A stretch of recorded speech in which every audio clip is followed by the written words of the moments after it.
وہ سیلاب سے پہلے سینکڑوں سال جیتے تھے۔ ذرا تصور کریں کہ وہاں پر یہ گفتگو ہو رہی ہے کہ آپ نے سسٹر سوزی کے بارے میں سنا، اس کا 43واں بچہ ہوا ہے۔ کیا وہ کتنے عمر کی ہے؟ صرف 249 سال کی۔ اس کا مطلب یہ ہے کہ اس کے پاس مزید اولاد پیدا کرنے کے لیے ابھی بہت سے سال باقی ہیں۔ تو میری بہنیں، مجھے بھی لگتا ہے اور مجھے یقین ہے کہ آپ بھی ان دنوں میں جینا چاہیں گی۔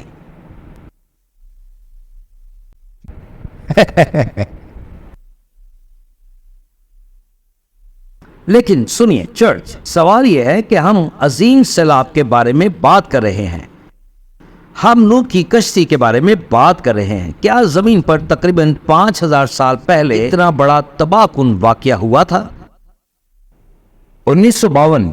لیکن 1955 میں ایک شخص تھا جس کا نام فرنینڈو ناروا تھا۔ یہ ایک فرانسیسی ہسٹوریکل تھا۔ ناروا نے نہ صرف ترکی میں ارارات پہاڑ پر نوح کی کشتی کو دریافت کرنے کا دعویٰ کیا، بلکہ اس نے اس کا وزن تقریباً 50 ٹن ہونے کا اندازہ بھی لگایا تھا۔ کیا آپ میں سے کوئی ایسا ہے جس نے کینٹکی میں کھڑی ہوئی ایک کشتی کا دورہ کیا ہو؟ میں آپ کو بتا رہا ہوں، اگر آپ کو موقع ملے تو آپ اسے دیکھنے کے لیے جائیں، یا جتنا آپ تصور کرتے ہیں۔ جب آپ اس عظیم کشتی کے اندر جاتے ہیں تو یہ واقعی حیران کن ہوتا ہے۔ لیکن فرنینڈو ناروا دراصل بٹومنس مرکب میں لپٹا ہوا لکڑی کا ایک ٹکڑا واپس لائے۔ اگر آپ گوگل کریں تو آپ اس کے 8 ملی میٹر پرانے ویڈیو دیکھ سکتے۔ اس میں وہ اور ان کا بیٹا دکھائی دیتے ہیں کہ یہ تلاش انہوں نے اپنے بیٹے کے ساتھ مل کر کی تھی، اور وہ 8 فٹ لمبا شہتی نیچے لانے کی کوشش کر رہے، لیکن وہ نہیں لا سکتے تھے۔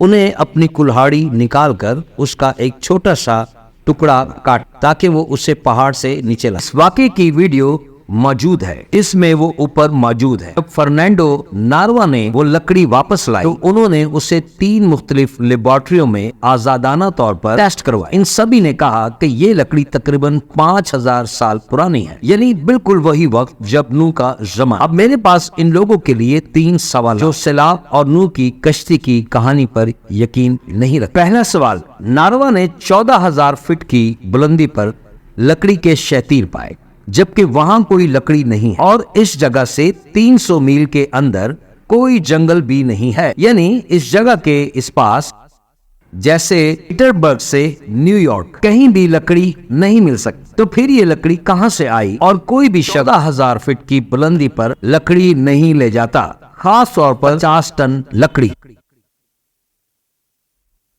دوسرا سوال، ارارات پہاڑ پر موسم کی سختی کی وجہ سے اکثر وقت کے لیے ہوتا ہے۔ اس پہاڑ کی چوٹی تک پہنچنا انتہائی مشکل سمجھتے ہیں۔ اس کے باوجود ایک بہت بڑی کشتی 14000 فٹ کی بلندی پر پہاڑ میں پھنسی ہوئی ہے۔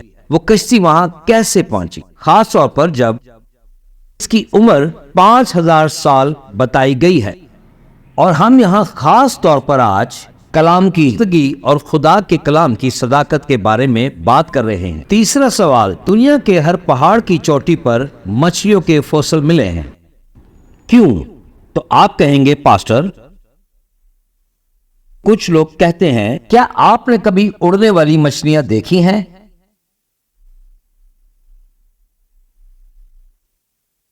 ایسی مچھلیاں موجود ہیں، لیکن وہ صرف پانی کے اوپر تھوڑی دیر کے لیے اڑتی ہیں اور پھر دوبارہ پانی میں چلی جاتی ہیں۔ میرے عزیزو، میں آپ کو کچھ بتانا چاہتا ہوں، کوئی اڑنے والی مچھلی نہیں ہے، اور نہ ہی وہ پہاڑوں کی چوٹیوں پر جا سکتی ہے۔ تو سوال یہ ہے کہ مچھلیوں کے فوسلز پہاڑوں کی چوٹیوں تک کیسے پہنچے؟ میرے خیال سے دنیا بھر کے لوگوں نے ایک ہی وقت میں فیصلہ کیا ہو کہ ہم وہاں پر جا کر مچھلی کھائیں گے، اور وہ بھی 14000 فٹ بلندی پر، اور اس کے فوسلز وہیں چھوڑ دیں گے۔ بھلا یہ کیسے ممکن ہو سکتا ہے؟ جب کبھی میں مچھلی کھاتا ہوں تو میں ان کے ہڈیوں کو بھی نہیں چھوڑتا, اس طرح سے ان کو صاف کر دیتا ہوں. تو آپ ذرا اس بات کا اندازہ لگائیں کہ مچھلی وہاں کیسے پہنچ سکتی ہیں.